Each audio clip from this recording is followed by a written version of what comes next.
Well, of course, that was a bloody conflict as well. But I think you're right. I mean, first we should look at the colonial, the European powers sitting around a conference table in Berlin 125 years ago and making these border demarcations. That will haunt the continent for a long, long time. But the other thing to point out is that a lot of these secessionist tendencies or desires for autonomy come from a lack of delivery of services, a neglect of certain regions by a central government.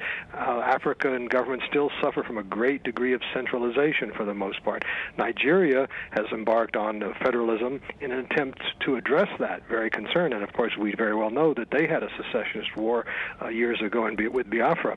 So I think there's this element of neglect.